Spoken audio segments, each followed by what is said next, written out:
How's it going? Welcome to our acoustic guitar microphone shootout. I'm set up over here in the Haas Media Studio and I've got 8 microphones set up here of different kinds, different flavors, different shapes, different genres.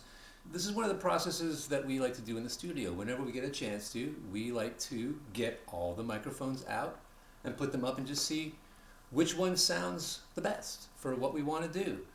We rarely get that opportunity to do that, but in the studio, that's something we especially get to do. So we always like to take this opportunity when we're not getting paid for it, we're not on the clock. We don't really know what the best microphone is for the occasion quite often unless we test them out. I've got a cluster of mics here. I've got some condensers. I've got the ribbon. I've got a Royer out here. And this time I've decided to go in and put in a couple of dynamics. I've got a 57 here. And I've got an RE20, an EV RE20. The lineup I have here, I've got the AT4050, I've got the Neumann U87, the EV RE20, I've got the AKG 414, our workhorse, I've got the Schoeps MK5, I've got the KM 184 from Neumann, I got our Shure 57, and I've got our Royer 121. There's a lot of different ways to look at this, but the main way that we've generally found that is the most effective way to generally do this is to sort of aim the microphones generally for the 12th fret, between this 12th fret and the sound hole. A lot of times if we have the sound hole, we put the microphone directly in front of the sound hole. A lot of times we'll get a little bit of too much of a woof out of it because air does kind of shoot out of this when we're playing a little bit. That doesn't really shoot out of it, it just sort of goes bleh. But it does come out and it will add a little extra low-end information that we don't always want. So a lot of times we find that if we aim for between here and here, because right here at the 12th fret, this is the halfway point of the string. So this is where the maximum resonance is going to be happening, is in this general area, with most of the tone of the guitar. If you were probably to pick over here, it would be warmer than if I was to pick over here. So you can see that's kind of a general good area to get the full weight of the guitar, where you don't get too much picking. It would be aimed for here. We don't get too much hand noise here. So this has generally been pretty much the good target area for cutting acoustic guitar. So a lot of times we'll maybe put a pair of microphones, do a little stereo pair right about this point, about a foot or two off from the front of it, pointed at that general area. Sometimes we'll also do some miking down at the base of the guitar, down by the bridge, if we want to get a sort of a picky sound. If we get over to the side of the guitar sometimes to get a little more of a depth. There are lots of different ways that we can mic an acoustic guitar, but fundamentally we'll start from this basic area, this 12th fret to the sound hole area, just aiming our microphones towards that. So I've got all of these microphones pretty much gathered as closely as possible, so that they'll sort of pretty much as much as possible see pretty much the same thing. And I'm going to just try to make sure that I'm very consistent about facing these microphones, and they'll all sort of get the same read about this. One of the things that you'll notice when you start putting microphones on instruments, that the condensers don't need as much gain as the dynamics. You have to really sort of gain up the dynamic mics to get more, to get them to get onto the tape. And then the ribbon mics, you really got to gain them up. And so I'm going to go ahead and start up the track, and we're going to go ahead and get all of this down here real quick. Okay, and here's our acoustic guitar session laid out here.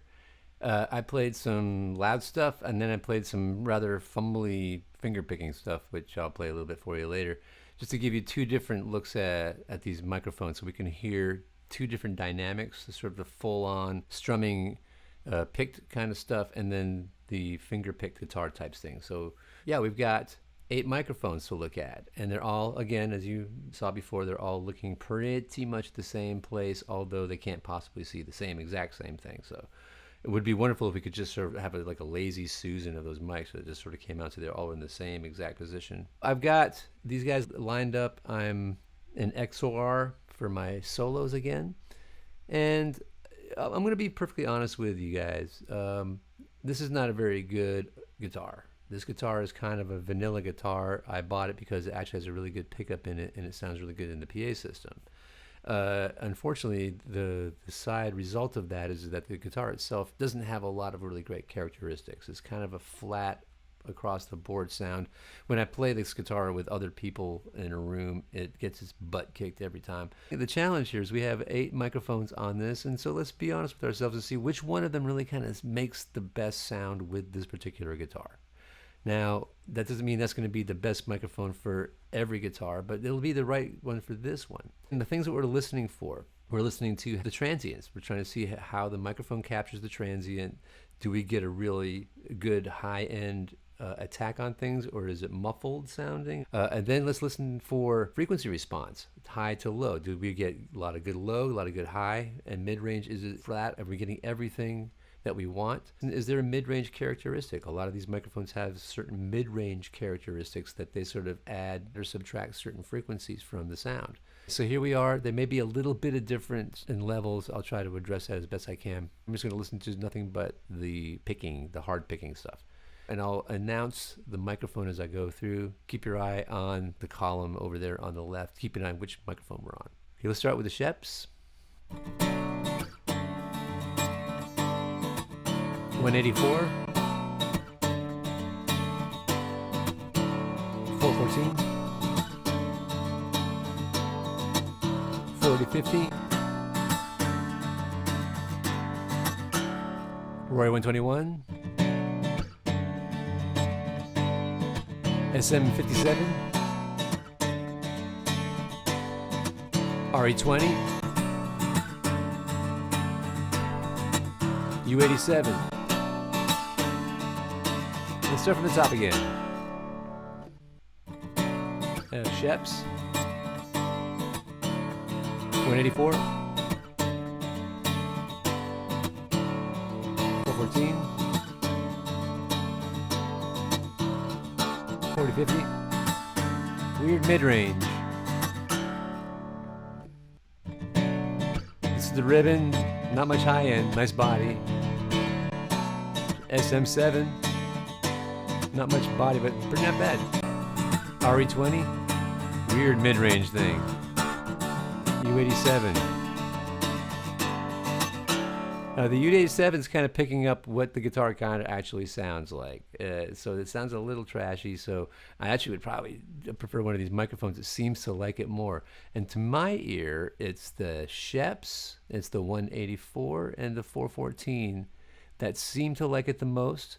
The SM57 actually kind of had some good qualities to it. So I could also do some combinations of these microphones, 1 or 2 of these, to get 2 different reads on it.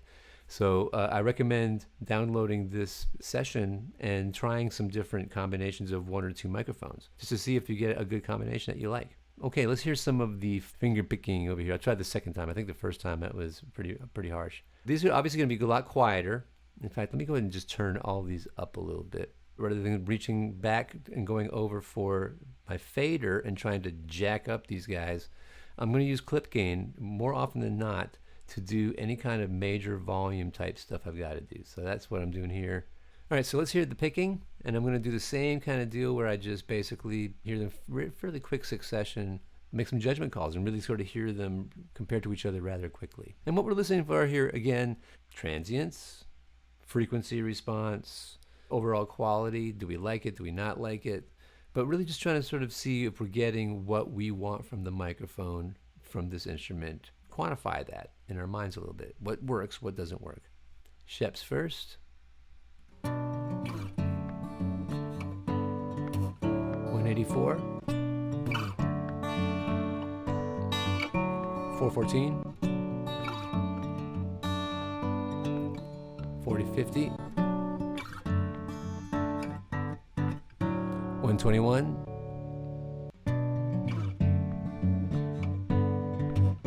SM57, RE20, U87. Let's do that again from the top. Sheps, 184. 414, 4050.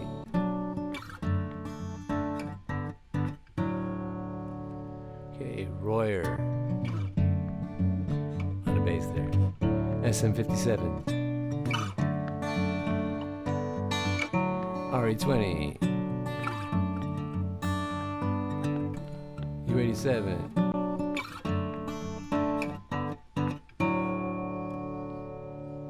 So that gives us some idea again, what would be our best choice for a microphone to get the sound of this guitar. For my ears, I find myself gravitating again towards the KM184, really seems to really shine for me in general.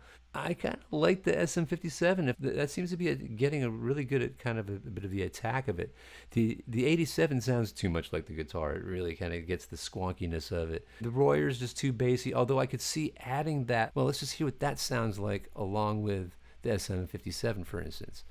I mean, I can sort of see that 121, the ribbon being used to get the low end, and then one of these other ones getting here to get the high end.